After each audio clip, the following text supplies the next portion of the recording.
کتوں اور بھیڑیوں کے درمیان بڑی خون ریز لڑائی ہوئی۔ ہمارے ایک دوست کے سفید بلٹیر کتے کا رنگ بالکل لال ہو گیا۔ ہم میں سے کسی نے کہا کہ کوئی کتا مارا جائے گا۔ لڑائی اتنی خطرناک تھی کہ ہم سب ڈر گئے کہ ان کے قریب گئے تو ہم میں سے کوئی مارا جائے گا۔ خود اپنے کتوں سے ہمیں خطرہ نظر آ رہا تھا۔ یہ ایسا منظر تھا جو فلمانے کے قابل تھا۔ ایسے سین تو آپ نے کبھی انگریزی فلموں میں بھی نہیں دیکھے ہوں گے۔ چیل کا پتہ ہی نہ چلا کہ وہ کہاں غائب ہو گئی ہے۔ وہاں درخت زیادہ تھے، کتے اور بھیڑیے لڑتے لڑتے بکھرنے لگے۔ اوپر سے ہمیں اپنے بعض کتے نظر نہیں آتے تھے۔ وہاں اب حالت یہ تھی کہ کبھی 2 کتے ایک بھیڑیے سے لڑ رہے ہوتے، کبھی 2 بھیڑیے ایک کتے کو گھیر لیتے۔ ہم اس وجہ سے نیچے اترنے لگے کہ کوئی کتا خطرے میں ہو تو ہم اسے بچا لیں۔ نیچے اترتے تک مارکے کی صورت یہ ہو چکی تھی کہ ایک بھیڑیا بھاگ نکلا تھا اور شاید 3 کتے اس کے پیچھے چلے گئے تھے۔ بھیڑیوں نے شاید ہمیں دیکھ لیا تھا۔ ہم 1 2 نہیں 10 11 لڑکے تھے۔ ہم سب نے اپنے اپنے کتوں کو للکارنا شروع کر دیا۔ بھیڑیوں کو تو بھاگنا ہی تھا۔ پھر میدان جنگ کے حالات یہ ہو گئے کہ 1 یا 2 بھیڑیے ان جھاڑیوں میں غائب ہو گئے جہاں سے ان کے 2 بچے باہر آئے تھے۔ 2 کتے ان جھاڑیوں کے اندر جاتے اور واپس آ جاتے تھے۔ یہ بھیڑیوں کی کچھار تھی جس کا دہانہ جھاڑیوں کے پیچھے چھپا ہوا تھا۔ پیچھے چٹان تھی، دہانہ ہمیں نظر نہیں آ رہا تھا۔ بھیڑیے دہانے کے اندر ہوں گے اور اندر سے کتوں کے منہ پر پنجے مارتے ہوں گے۔ 2 3 اور کتے جو کسی اور بھیڑیے کے پیچھے چلے گئے تھے وہ بھی آ گئے اور جھاڑیوں پر بار بار حملے کرنے لگے۔ ہمیں معلوم نہیں تھا کہ اندر 1 بھیڑیا ہے یا 2 ہیں۔ افضل اور ہمارے ایک اور دوست نے دائیں بائیں سے ذرا اوپر جا کر دیکھا تو انہوں نے کہا کہ کتوں کو پکڑ لو۔ وہ کہتے تھے کہ کچھار کا منہ اتنا تنگ ہے کہ بھیڑیا یا کتا بیٹھ کر اندر جا سکتا ہے۔ اندر سے یہ کچھار کھلے غار کی طرح ہوگی۔ خطرہ یہ تھا کہ کوئی کتا اندر چلا بھی گیا تو اسے باہر نہیں نکالا جا سکے گا۔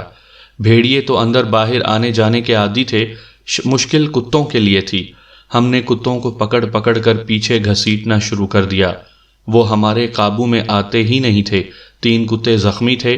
ہم نے بڑی مشکل سے کتوں کو پیچھے کیا اور انہیں زنجیریں ڈالیں۔ تب ہم نے دیکھا کہ ایک کتا کم ہے اور سیدہ بھی کہیں نظر نہیں آ رہا۔ ہمارے کتے بھونک اور غرا رہے تھے، اس لیے اور کوئی آواز نہیں سنائی دیتی تھی۔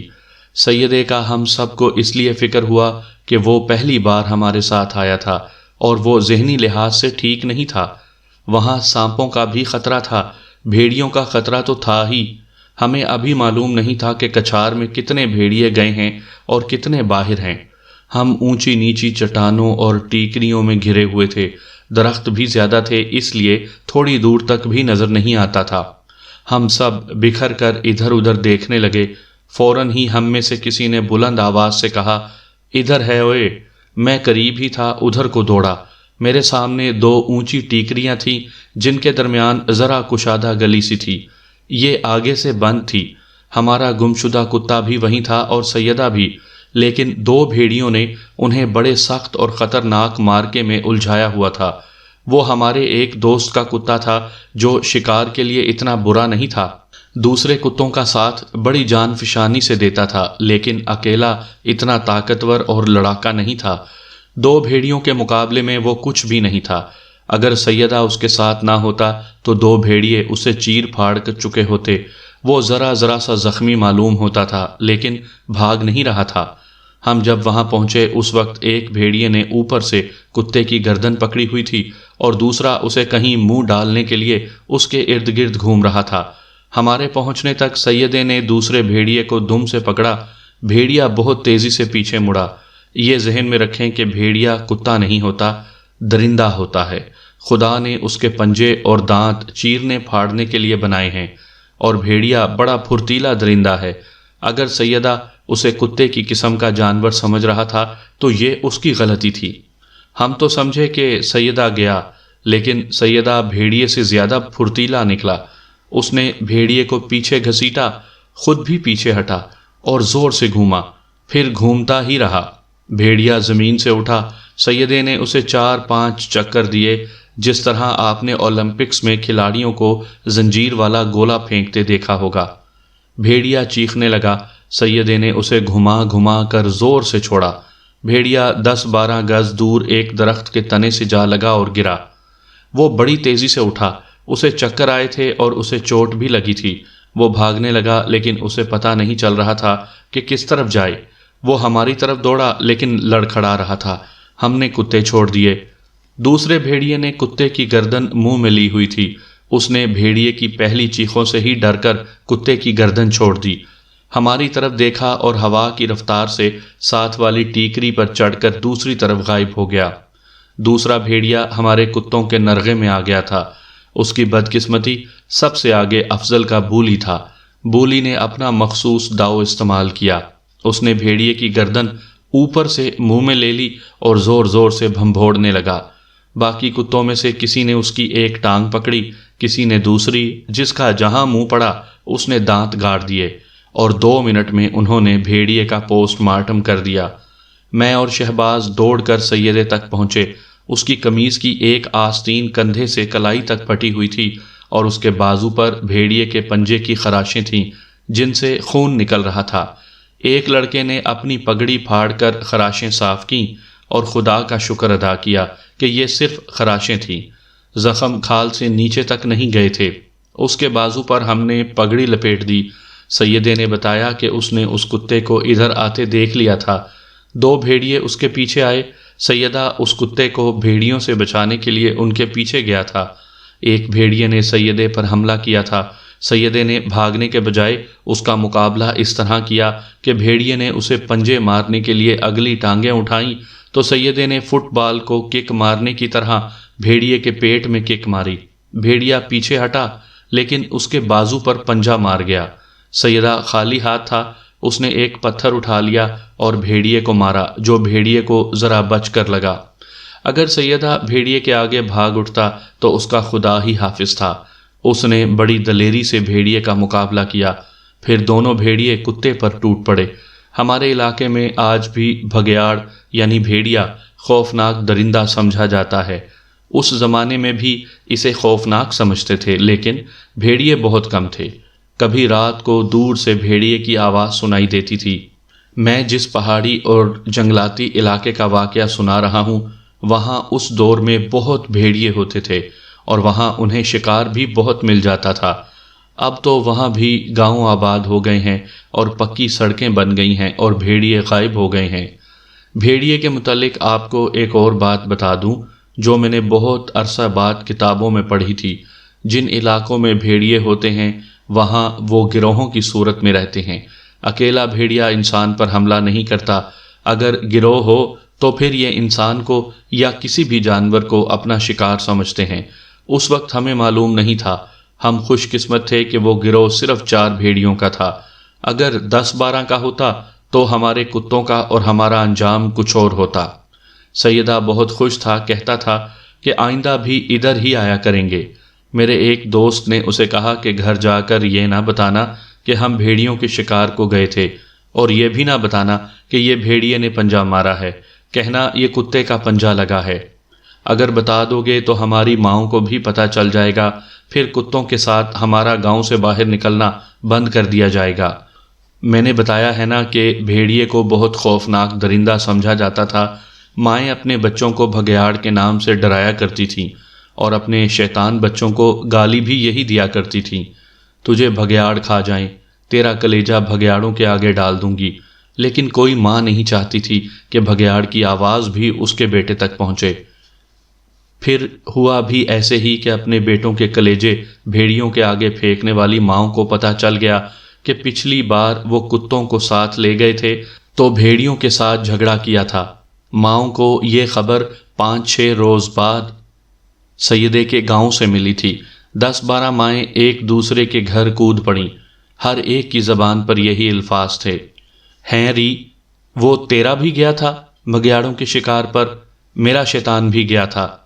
ماؤں کی کانفرنس منعقد ہوئی اور ہمارے خلاف بڑی زوردار قراردادیں پاس ہوئیں۔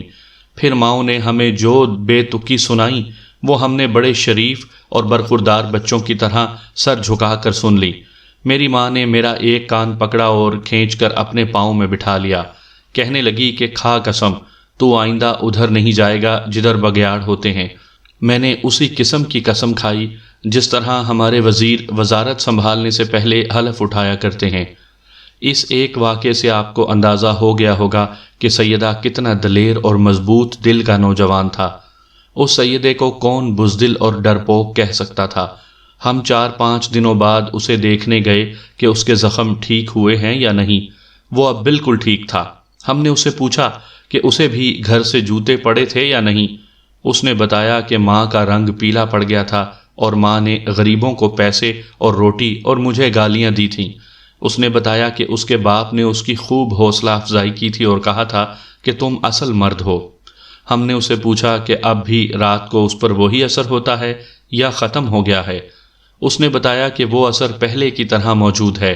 پھر ہم اسی معاملے پر بات کرتے رہے۔ اس نے بتایا کہ یہاں سے 1.5-2 میل دور چھوٹا سا جو گاؤں ہے، وہاں 3-4 مہینوں سے کوئی نیا شاہ آیا ہوا ہے اور آتے ہی وہ مشہور ہو گیا ہے۔ میری ماں کہتی ہے کہ تم اس کے پاس جاؤ۔ سیدے نے کہا کہ بیوی بھی یہی کہتی ہے، میرے ابا کا بھی یہی ارادہ ہے، لیکن تم کہتے ہو کہ ان پیروں اور شاہوں سے کچھ حاصل نہیں ہوگا۔ میں نے اتنے بڑے پیر کو آزما کر دیکھ لیا ہے، رتی بھر فائدہ نہیں ہوا۔ میں تمہیں پھر یہی کہوں گا، میں نے کہا، جو مانگنا ہے اپنے اللہ سے مانگو۔ ہاں یار، شہباز خان نے کہا، ہم نے تمہیں پہلے بھی کہا تھا کہ اللہ کی عبادت کرو۔ ہم اسے پکا کر کے واپس آ گئے۔ تقریباً 1 مہینے بعد سیدہ ہمیں ملنے ہمارے گاؤں آیا۔ میں نے سب سے پہلے اس میں یہ تبدیلی دیکھی کہ وہ اداس اور مایوس نہیں تھا، بلکہ ہنستا مسکراتا آیا، اور جب مجھ سے بغل گیر ہوا تو ایسے پتہ چلتا تھا کہ وہ میری پسلیاں توڑ دے گا۔ کیوں سیدے؟ میں نے اس کے کان میں کہا، معلوم ہوتا ہے کوئی تعویذ اثر کر گیا ہے۔ ہاں ہاں، سیدے نے میری پیٹھ پر بڑی زور سے ہاتھ مار کر کہا، یہ تمہارے تعویذ کا اثر ہے۔ اس نے جو واقعہ سنایا وہ اس وقت میرے لیے بڑا عجیب تھا۔ آج میں اسے عجیب نہیں سمجھتا۔ میں یہ واقعہ اسی کے الفاظ میں آپ کو سناتا ہوں۔ میرے والدین میرے پیچھے ہی پڑ گئے کہ میں اس شاہ کے پاس ضرور جاؤں، سیدے نے کہا۔ بیوی نے بھی یہی زور دیا۔ میں نے انکار تو کیا، لیکن مجھے دیکھ دیکھ کر یہ تینوں بہت پریشان رہتے تھے۔ میں نے سوچا کہ وہی ہوگا جو اللہ کو منظور ہوگا۔ میں کم از کم ان تینوں کو خوش کرنے کے لیے ان کا کہا مان لوں۔ ایک روز میں اکیلا ہی وہاں چلا گیا۔ شاہ کو دیکھا تو میرے دل نے گواہی دی کہ یہ شخص پہنچ والا پیر فقیر نہیں ہو سکتا۔ وہ تو لال سرخ پہلوان لگتا ہے۔ اس کی آنکھیں اس طرح چڑی ہوئی تھیں جیسے نشے میں ہوں۔ اس کے سامنے 3-4 آدمی بیٹھے تھے۔ انہوں نے مجھے اشارہ کیا کہ میں اس شخص کے پاؤں کو ہاتھ لگاؤں اور سلام کروں۔ میں نے ایسے ہی کیا۔ شاہ نے نشیلی سی آواز میں مجھ سے پوچھا کہ میں کہاں سے آیا ہوں اور کیوں آیا ہوں۔ میں نے اسے بتا دیا کہ مجھ پر کیا گزر رہی ہے۔ اس نے اسی طرح جھومتی ہوئی آواز میں بڑے رعب سے کہا، تمہارے ساتھ کچھ نہیں ہو رہا، جو کچھ ہو رہا ہے وہ اس بیچاری لڑکی پر ہو رہا ہے، اسے ساتھ لاؤ، پھر میں تمہیں بتاؤں گا کہ یہ کسی نے کچھ کیا ہوا ہے یا کوئی جن وغیرہ ہے۔ اس نے ایسی باتیں کی کہ میں کسی حد تک مان گیا کہ اپنی بیوی کو ساتھ لانا چاہیے۔ میں دوسرے ہی دن اپنی بیوی کو ساتھ لے کر وہاں گیا۔ وہ اسی طرح فرش پر دری بچھا کر بڑے تکیے سے ٹیک لگائے بیٹھا جھوم رہا تھا، اور 3-4 آدمی اس کے سامنے بیٹھے تھے۔ میری بیوی کو اس نے اپنے سامنے بٹھایا اور اپنے دونوں ہاتھوں سے میری بیوی کا چہرہ پکڑ کر اپنے قریب کیا اور اس کی آنکھوں میں دیکھنے لگا۔ مجھے اس کی یہی حرکت بہت بری لگی۔ وہ جو کوئی بھی تھا، اس کا جو بھی رتبہ تھا، وہ میری بیوی کے لیے غیر مرد تھا۔ اس نے میری بیوی کو پیچھے ہٹا کر اور آنکھیں بند کر کے کہا، یہ وہی کافر ہے۔ میں نے اس سے پوچھا کہ کون سا کافر ہے؟ اس نے کہا، تم اسے نہیں جانتے، یہ ایک جن ہے جو مسلمان نہیں، وہ حضرت سلیمان کو بھی نہیں مانتا۔ جہاں کہیں کوئی خوبصورت لڑکی دیکھتا ہے، اس کے لیے کوئی نہ کوئی مصیبت کھڑی کر دیتا ہے۔ اس لڑکی کی آنکھوں میں مجھے وہ صاف نظر آ رہا ہے۔ تم جب اپنی بیوی کی طرف دیکھتے ہو تو یہ کافر جن تمہیں ڈرا دیتا ہے۔ یہ کہہ کر اس نے ساتھ والے دروازے کی طرف اشارہ کر کے میری بیوی سے کہا، ذرا اندر چل کاکی، میں اس سے پوچھتا ہوں کہ یہ چاہتا کیا ہے۔ اگر نہ مانا تو میں اس کے سارے خاندان کو جلا دوں گا۔ وہ اٹھا اور میری بیوی کو بازو سے پکڑ کر ساتھ والے کمرے میں لے گیا۔ میرا خون کھولنے لگا۔ مجھے کچھ سمجھ نہ آئی کہ میں کیا کروں۔ کبھی خیال آتا کہ یہ کوئی بزرگ ہے اور اس کے ہاتھ میں کرامات ہیں، لیکن فوراً بعد خیال آتا کہ یہ نشہ کرنے والا کوئی دھوکے باز ہے اور پکا بدماش ہے۔ مجھے زیادہ پریشان نہ ہونا پڑا۔ 2-3 منٹ ہی گزرے ہوں گے کہ دروازہ بڑی زور سے کھلا اور میری بیوی باہر نکلی۔ اس کا چہرہ بتا رہا تھا کہ وہ غصے میں ہے۔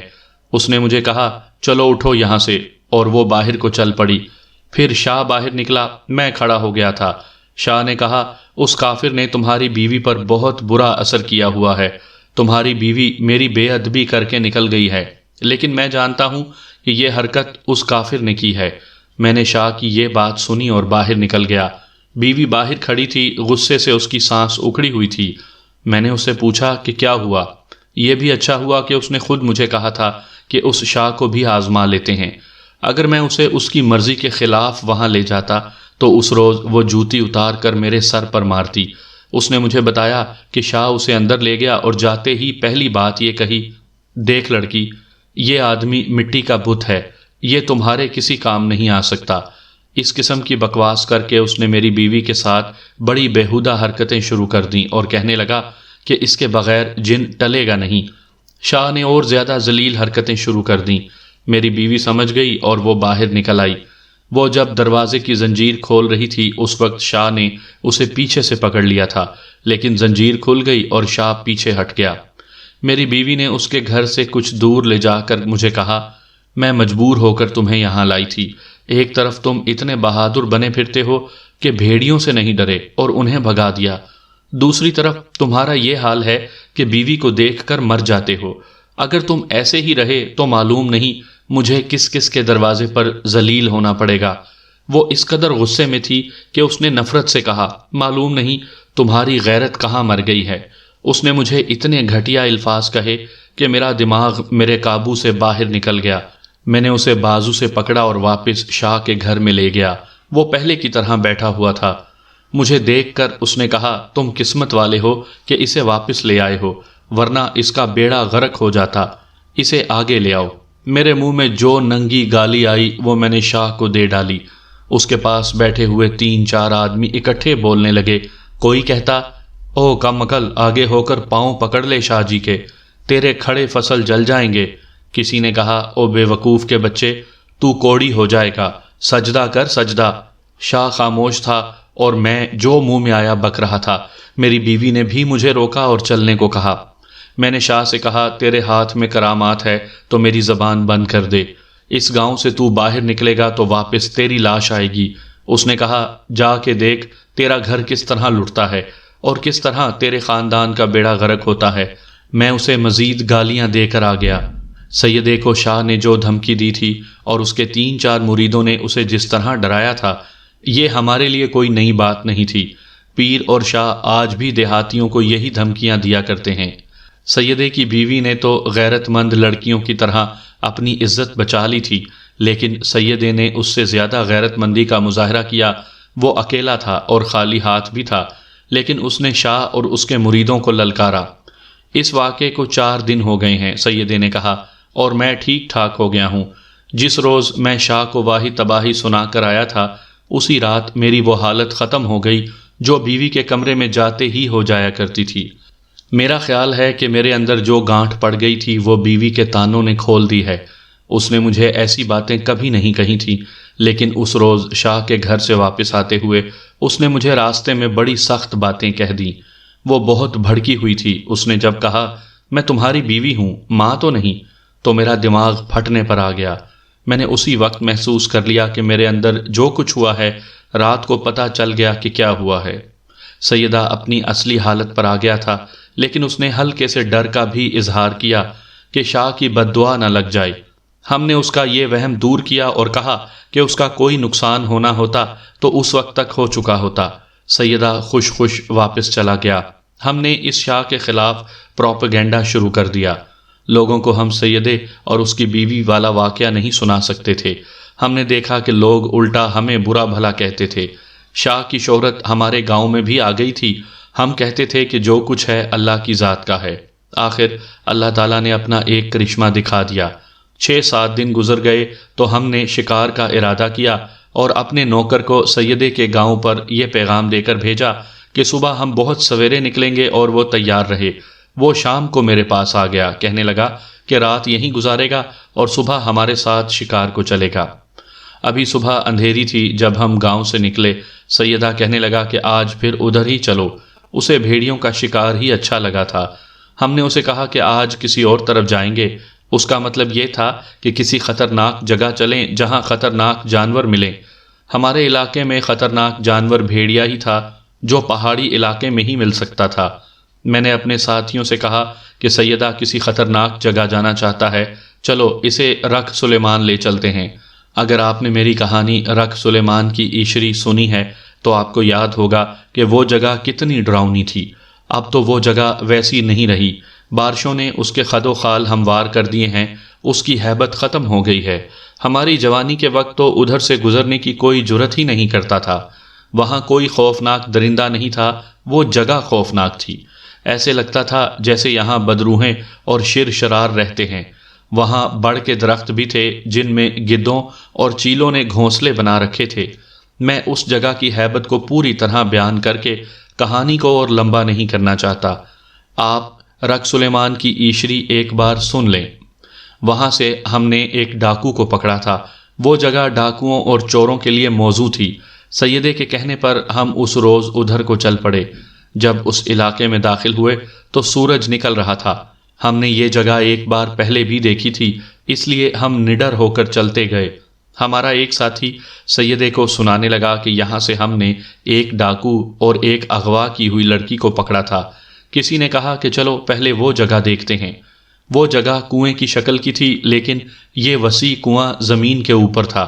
مٹی کی دیواریں گولائی میں کھڑی تھیں، ان میں شگاف تھے۔ دور پیچھے سے کہیں پانی مرتا تھا اور زمین کے اندر اندر اس جگہ آ کر نکلتا تھا۔ وہاں غار بنا ہوا تھا، اس میں پانی ساون کی بارشوں کے دوران آتا تھا۔ باقی تمام موسموں میں یہ غار جو معلوم نہیں کتنی دور تک گیا ہوا تھا خشک رہتا تھا۔ اس جگہ کے ایک طرف برساتی نالا تھا، اسی طرف سے اندر جانے کا راستہ تھا۔ ہم اس کے اندر چلے گئے، آگے راستہ مڑتا تھا۔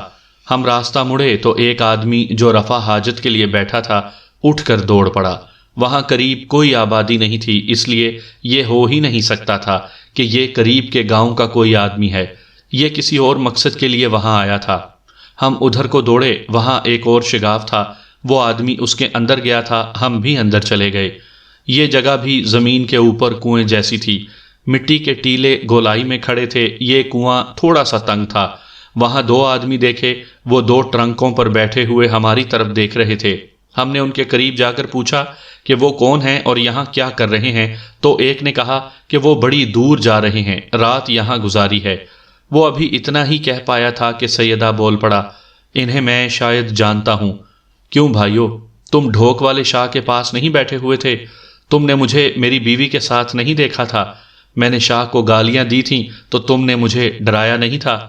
انہوں نے انکار کیا تو ہم سب ان کے پیچھے پڑ گئے۔ وہ جھوٹ بول رہے تھے کہ وہ کہیں جا رہے تھے۔ وہ جگہ رات گزارنے کے لیے ٹھیک نہیں تھی۔ مختصراً یہ کہ ہم نے انہیں کہا کہ ہم ان پر کتے چھوڑ دیں گے، وہ سچ بولیں۔ آخر انہوں نے ایسا سچ بولا کہ ہم ایک دوسرے کے منہ کی طرف دیکھنے لگے۔ سچ یہ تھا کہ وہ شاہ کے آدمی تھے۔ گزشتہ رات انہوں نے سیدے کے گھر نقب لگائی اور یہ دو ٹرنک نکال لائے تھے۔ ان کے ساتھ ایک اور آدمی تھا، وہ شاہ کے پاس چلا گیا تھا۔ وہ ٹرنک سے زیورات نکال کر شاہ کو دینے گیا تھا۔ بات بالکل صاف تھی، شاہ ان ڈاکوؤں کا سرغنہ تھا۔ ٹرنکوں میں کپڑے وغیرہ تھے، یہ واردات شاہ نے کروائی تھی۔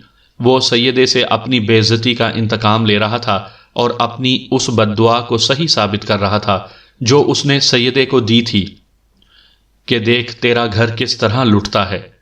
ان آدمیوں نے ہمارے ساتھ سودے بازی شروع کر دی۔ وہ ہم سے رہائی مانگتے تھے۔ شاہ کے متعلق انہوں نے بتایا کہ وہ وزیر آباد کے دیہاتی علاقے کا پیشہ ور ڈکیت ہے اور مفرور ہے۔ سیدہ دو لڑکوں کو ساتھ لے کر اپنے گاؤں کو چلا گیا۔ باقی سب لڑکے وہیں رہے تاکہ یہ آدمی بھاگے نہیں اور مال سمیت پکڑے جائیں۔ ہمیں بہت وقت انتظار کرنا پڑا۔ ہمیں بڑا موٹا شکار مل گیا تھا۔ سیدہ اپنے باپ، بھائی، نمبردار اور گاؤں کے 2-3 آدمیوں کے ساتھ آ گیا۔ پولیس بھی ان کے ساتھ تھی۔ گزشتہ رات سیدہ ہمارے گاؤں میں تھا۔ اس کے گھر نقب رات کے آخری پہر لگی اور یہ مجرم 2 ٹرنک اٹھا کر یہاں آ گئے اور سو گئے۔ ادھر ایسا خطرہ نہیں تھا کہ کوئی دیکھ لے گا۔ سیدہ ہمارے ساتھ شکار پر آ گیا۔ صبح اس کے گھر والوں کو پتہ چلا کہ وہ تو لٹ گئے ہیں۔ سیدے کا باپ نمبردار وغیرہ کو ساتھ لے کر تھانے چلا گیا۔ ادھر سے سیدہ گاؤں پہنچا اور وہ بھی تھانے کو چل پڑا۔ اسے تھانے دار آدھے راستے میں آتا مل گیا۔ اس نے ان سب کو بتایا کہ گاؤں میں جانے کے بجائے اس کے ساتھ چلیں، چور بما مال پکڑ لیے گئے ہیں۔ یہ اتفاق معجزے سے کم نہیں تھا۔ اگر ان آدمیوں کو ہم نہ دیکھ لیتے تو شاہ پر کوئی بھی شک نہ کرتا۔